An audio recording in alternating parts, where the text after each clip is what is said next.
Hi, everyone. My name is Daniel Pelliccia. I'm the founder and CEO of Rubens Technologies. Rubens Technologies is a startup working in the space of food waste and decreasing food waste and increasing food quality at all steps in the supply chain. So I'll give you an idea of the problem. At the moment, about 30% of the food that is ever produced in the world every year is wasted at some point along the supply chain. That's about $1 trillion worth of waste. And that goes with increasing problems in frauds, food frauds, especially for premium foods and quality foods, and sadly, food poisoning. So problems, people getting sick from spoiled food that has been either malicious fraud or accidental spoilage. And that is about 33 million years worth of healthy life lost, according to the World Health Organization, every year. The problems, obviously, these are connected to the same problem, that is the supply chain transparency. Oftentimes, the products change hands many times in the journey from the producer to the consumer. That brings lack of trust, loss of quality for the consumers, but also loss of income for the producers, which are often the weak link in the supply chain. So where do we come in? So we developed a technology that is based on a sensor and analytics. So the sensor is capturing an emission, light emission from the food, from the crops, and that tells something about the quality of it, or even the provenance of anything that is related specifically to the product. So as a second step, we have a machine learning analytics that takes that data and transform it into insights, which in the forms of, for instance, quality indicators for growers or farmers, but that is also provenance or authenticity indicators for buyers or wholesalers.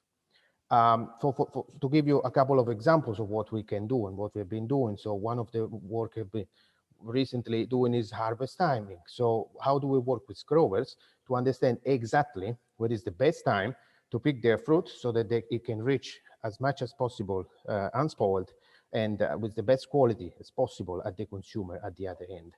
And that's oftentimes is a very fine tuning that is required. And so we can provide those sort of quality metrics that are good for the supply chain, that are good for the growers to actually time their harvest at best to increase the yield, to increase the quality. At the same time, we can actually authenticate a product in a way that it doesn't depend on a label. It doesn't depend on anything that is in the container. For instance, we can tell if a bottle of wine is authentic or not by scanning its content without opening the bottle and without needing the label. So if a bottle has been refilled, we can actually pick that up. So how we are planning to go to market? Well, we planned a progression that reflects our tech readiness level. And so we started working with Growers Association here in Australia, where we are based, to actually improve the quality of the produce at the first level. And then we want to move on towards quality assurance companies. So there are the companies that take care of quality assurance across the supply chains and find distributors in the precision farmers until we are essentially ready to partner with large producers, ag distributors, and that is the food production part of our go-to-market strategy. The target markets eventually will be the same as I discussed before. Crop intelligence is one of the first, so especially quality perishable food to start with, and then move towards the provenance of food and food safety testing. Sure. Daniel, can we move on to the question and answers? It's we just left with limited time. Okay, I was under the impression we had 10 minutes, but that's okay. Yeah. Yep. Okay, David, Upasna, any questions? I have a question. So what attractions you have so far? And since you come by SVE Demo, what do you want to achieve for investment? Yes, so our traction at the moment is, so we bootstrap until essentially using government grants over here in the last couple of years to develop our product. And now we have first contract with the Australian stone fruit producers together with the food agility CRC here in Australia. That's the essentially our entry point in that. And we are ready now to launch the product early in January. And so what we want to achieve is essentially funding to take us to the small batch manufacturing and the consumer first consumer onboarding. And we plan actually to do that together with accessing other Australian grants that can multiply any of the investments.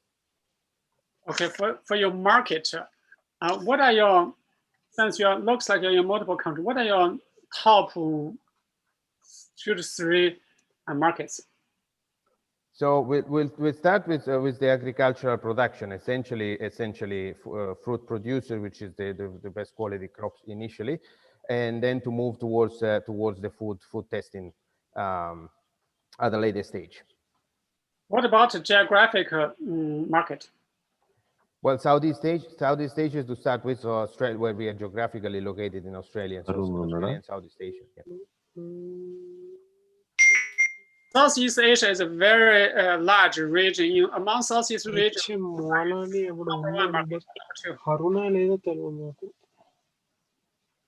Sorry, I can't hear you. Southeast Asia, which country is your #1 target and why? Australia. Okay. Okay. Got it. Thank you. And Daniel, quick question: what is the revenue model like? How do you? Oh yeah, it's a subscription-based model. Essentially, we provide the device, and we have subscription that depends on the number of crops and the number of predictions that the farmers want to do. So there are different tiers of subscription.